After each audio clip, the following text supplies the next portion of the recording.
abstract algebra class, not with each other, but separately. I think with the same professor. Huh. It's been almost 20 years, so...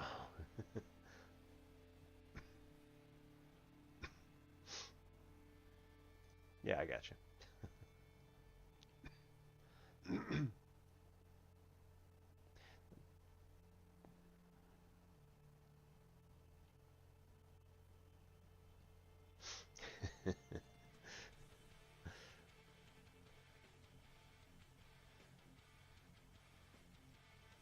So, when I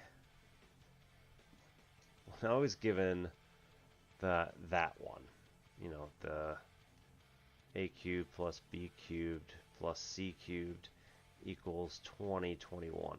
I'm not even sure if this is going to work properly, but we can try.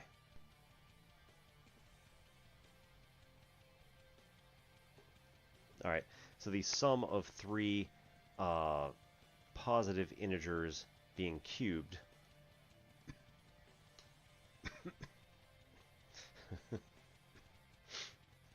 but when used like that, it could be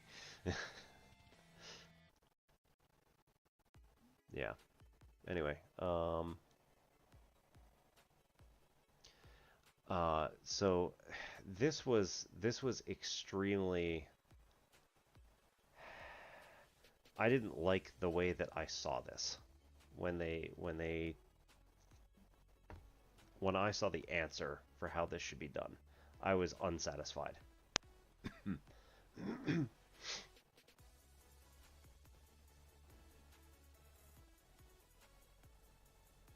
No, it's not. This is not a standard formula. So what they said is if you go like this,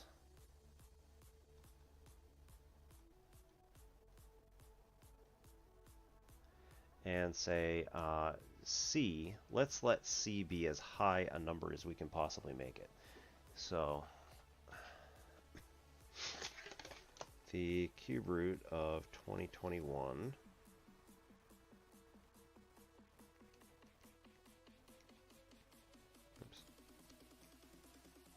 it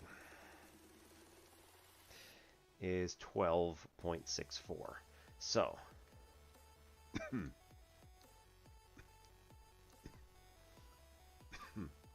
we're going to say that 12 cubed is 1728.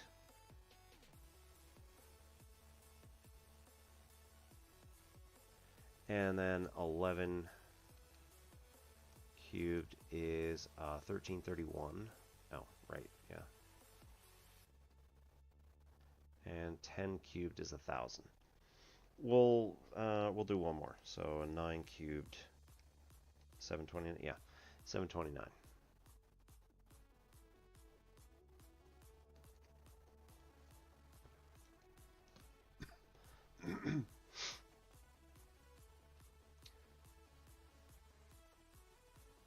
Take the difference. So 2021 minus each of these things, going down the list. 1728. It's going to be 293. 1331 is 690. Minus 1,000 is 1,021. And 2021 minus 729 is going to be 1292.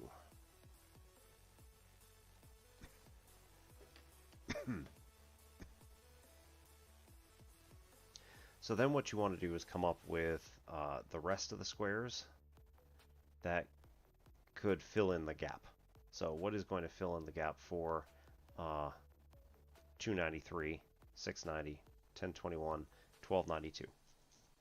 If you get too low with C, so you start going like 8, 7, 6, then you're going to notice that C is no longer going to be the highest one. So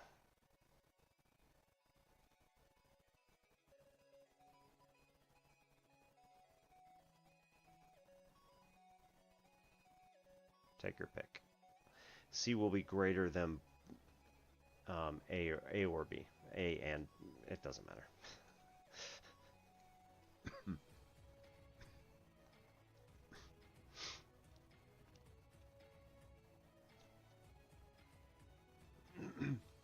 So I'm not sure that this one actually has a solution here, but again, I was just spitballing and saying like, well, this is kind of what you...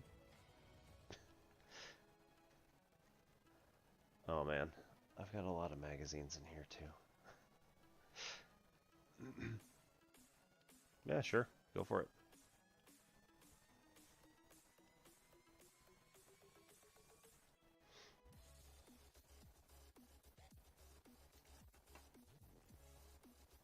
No, I got the American Mathematical Association for 2-year colleges because of the fact that I have paid dues for that professional organization.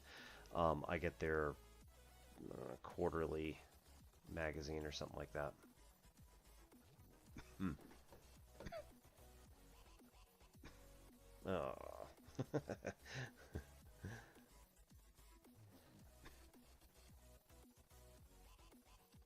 Square root of 5.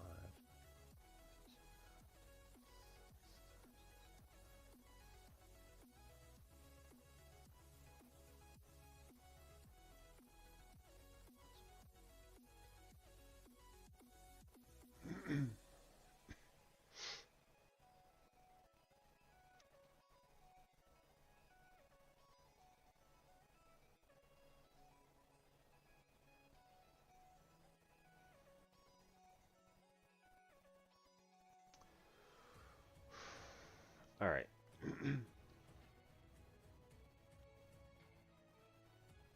2007 is divisible by 9. Just immediately right off the bat. We're left with a 223.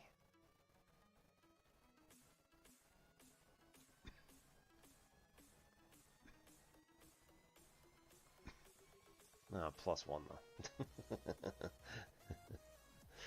Yeah, might be able to do something with it.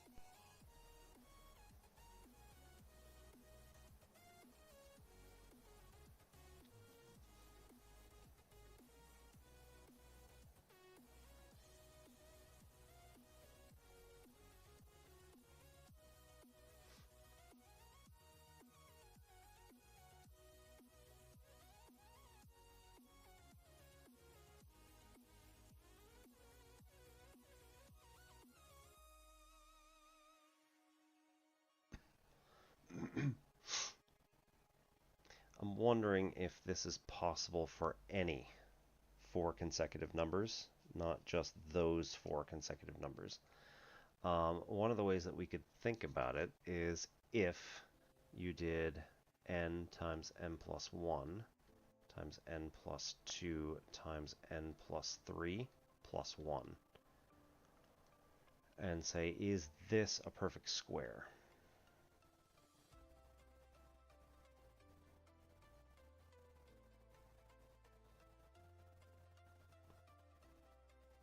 It's no guarantee, obviously, but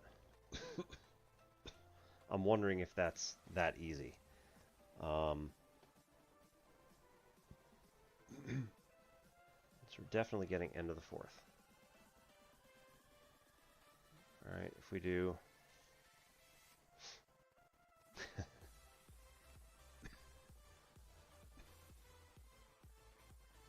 So we have to pick this one anyway. Let's see, so if we do 1, 2, and 3, okay, this is going to be just the sum of those 3 numbers. It's going to be 6 n to the 3rd plus the product of any 2 plus the other. It's going to be 6, 7. Wait, hang on.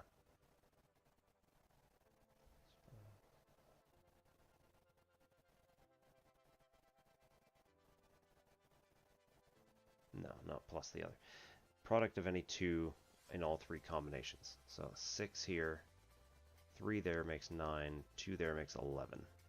It's going to be 11n squared.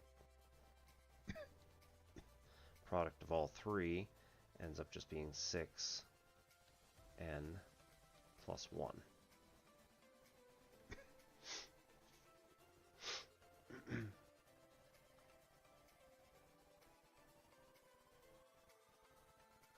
Yep. That's symmetric. So because it's symmetric, this is going to be much easier. Oh, that was a mistake. I regret my life choices.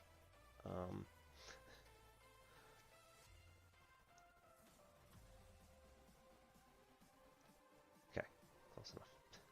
I wanted to grab this one on this monitor. All right.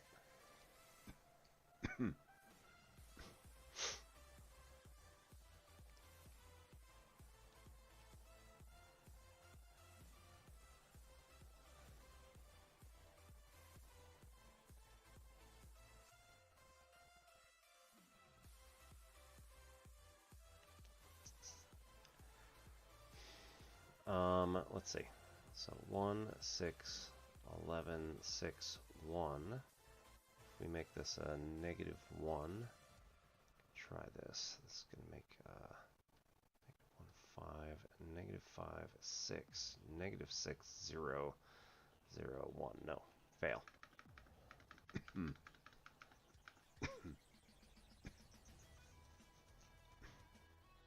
Okay, so I'm going to go the other way with this.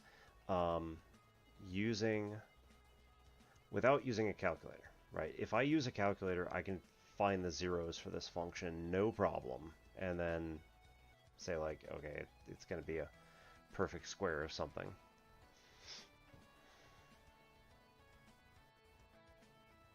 So, yeah. Instead, I'm going to use, what's his name? Descartes' formula. Descartes' rule of signs. So there are going to be no zeros in the positive direction because there are no sign changes in the function itself. In the so the rule of signs, it's not particularly like it's helpful, I guess, sometimes in this particular situation.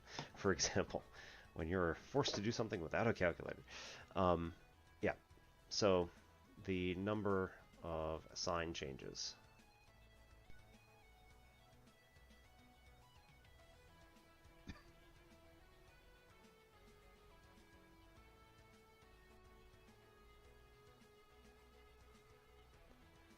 of f of x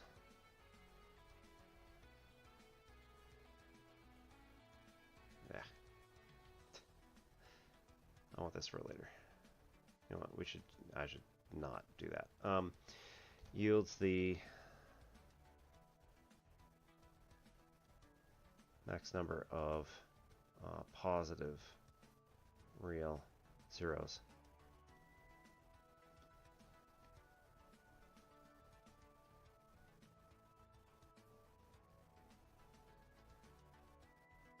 Or reduced by evens. So if, for instance, we had like a positive to a negative to a positive, that would be 2 sign changes, which would mean that we either have 2 or 0 maximum positive real zeros. In this particular case, we have none. There are no possible positive real zeros because we have no sign changes between all the individual terms. It does have to be in order, right? So start with your highest degree in the polynomial and work your way down. The other option,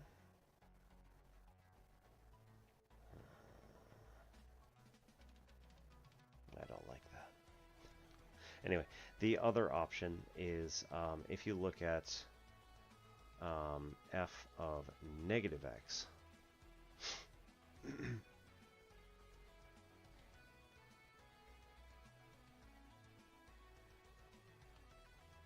so the number of sign changes of f of negative x, in this particular case f of negative n, but whatever, it's fine. all the odd terms are going to switch their signs. So we get a positive to a negative, there's 1, to a positive is 2, to a negative is 3, to a positive is 4. There are 4 possible, or 2 possible, or 0 possible. Negative real zeros.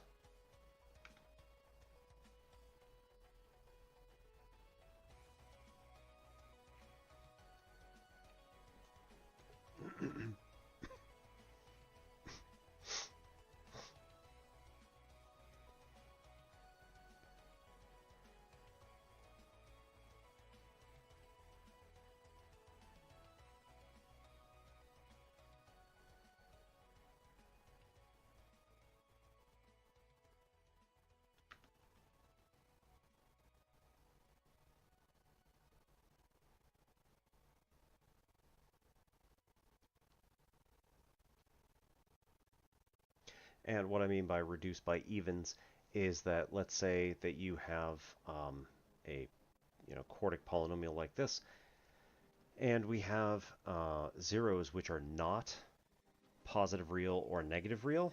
Well, what else could they be? They could be complex, but complex zeros have to come in conjugate pairs. It's the only way for it to work.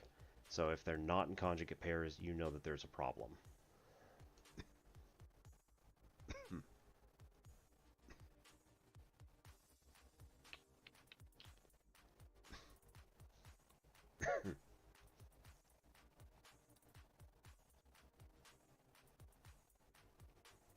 Okay, so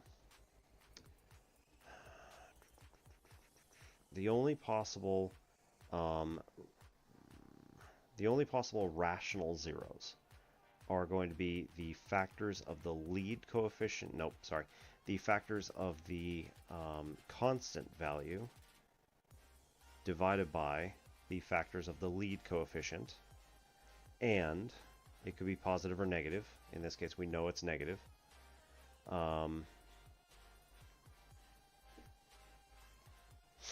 Sorry, I don't know which question you're asking. If it's about the conjugate pairs, then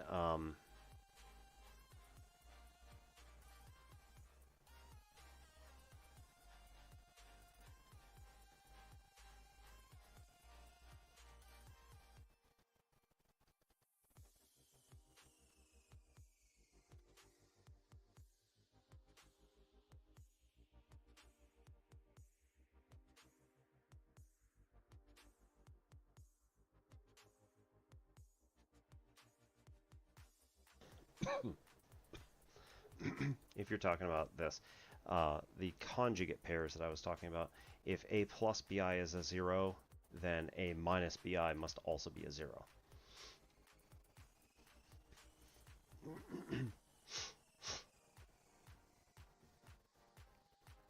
All right, it's the only way for it to work.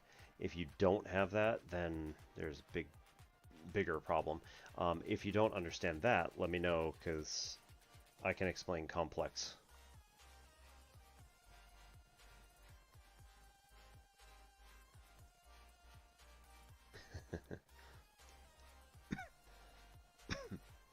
Well, yeah, but that's beside the point.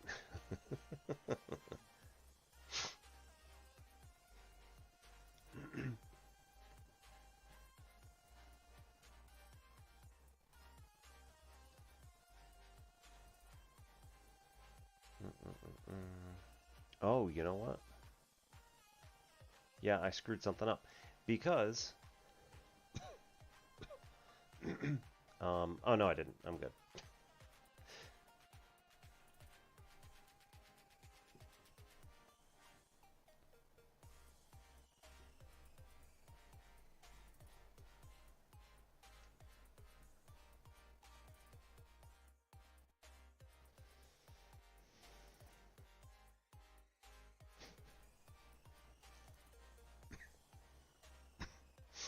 Well, I don't want to be sitting here all night, so sure. Or give me a hint or something like that, and it'll be fine.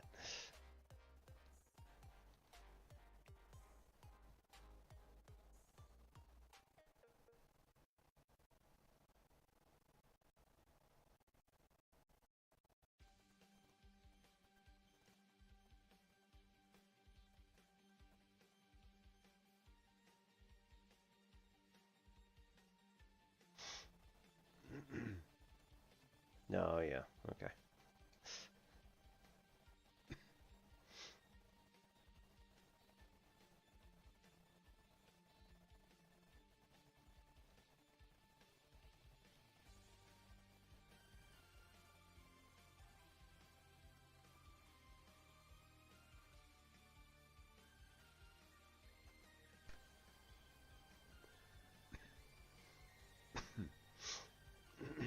Mm. So because that's here, you've got 3n plus 2 minus 2.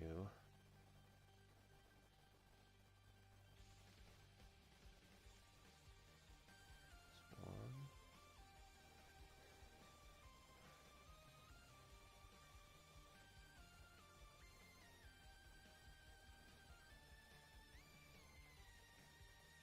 I mean, if I'm like way off, let me know, but this is n squared plus 3n plus 2 parentheses squared minus 2 parentheses n squared. Yeah, okay. Plus 3n plus 2 plus 1.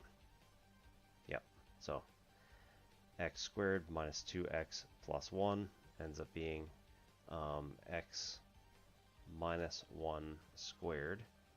So this is going to be n squared plus 3n plus 2 minus 1 parentheses squared.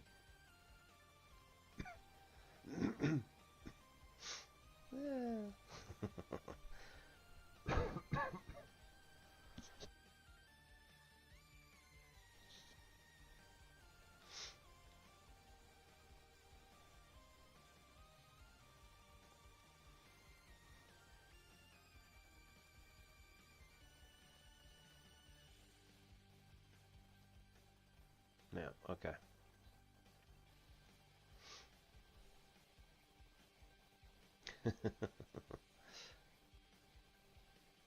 Well, I mean, they just want to make sure that you understand it.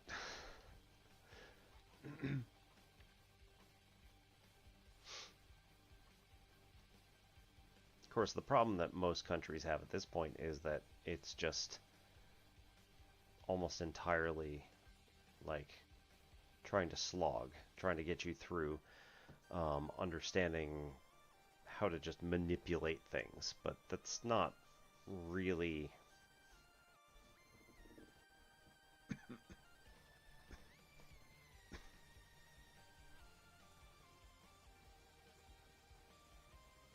Yeah, I actually took real analysis and complex analysis as part of my applied math masters, so it's not... I believe real and complex were, or else real was and complex was an elective or something like that. But only for master's level.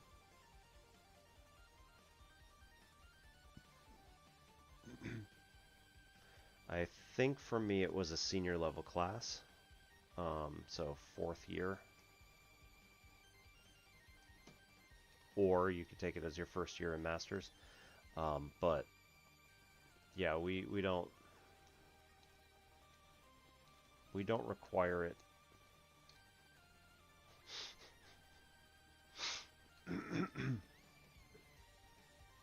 Let's see.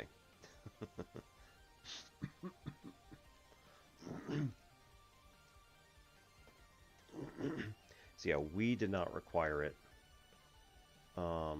until either your senior year or first year in masters. I'm not sure what the difficulty is comparative, comparatively.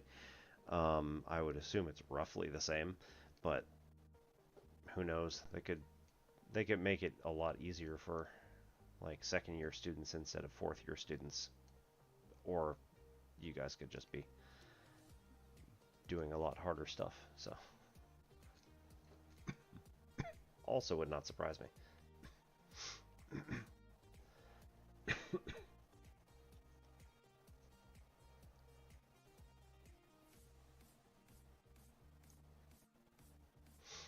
Yeah, I really liked real analysis, even though it wasn't necessarily like, oh, this is something I'm using right away. You know, it's at least given me an appreciation for what the theoretical math majors had to go through, and a greater understanding of what it is we're actually talking about when we're talking about like taking limits and stuff like that.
Nope, not that one.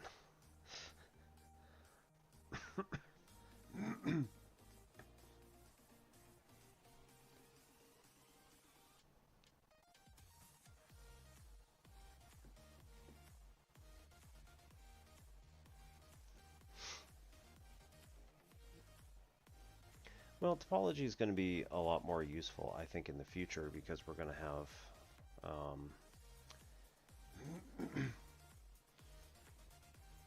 a lot more projects coming up soon that are going to require higher dimensional analysis, higher dimensional thinking, and even programming in 4, 5, 6 dimensions. Trying to do, for instance, data mining on something that can be potentially, you know, any number of dimensions that you want to start looking at, and then try to find patterns in that higher dimensional space. Like, it would be really useful to be able to say, I know how to manipulate things around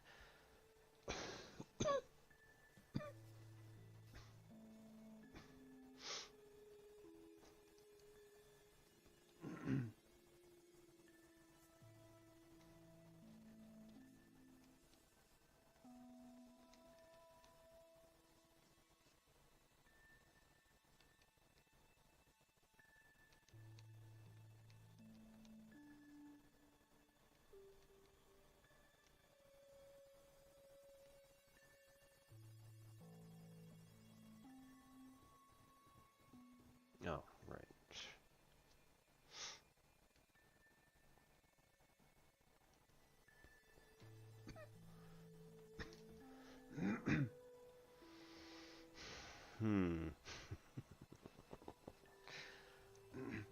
That is an interesting question. So it may also be different for your school. Our school has something that looks, roughly speaking, like Calc 1 goes to Calc 2,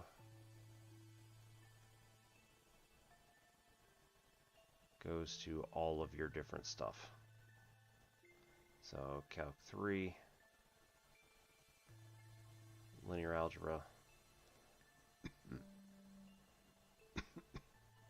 differential equations. Sorry.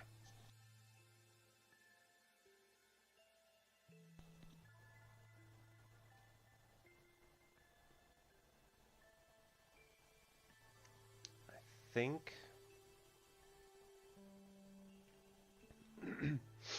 off to the side we have things that are like, oh, what did I call this? In my school is math proof.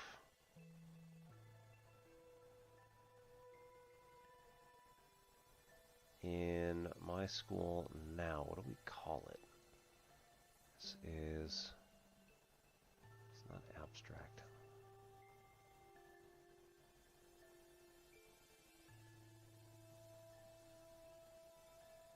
It's a logic and reasoning course essentially, but it's for like math majors.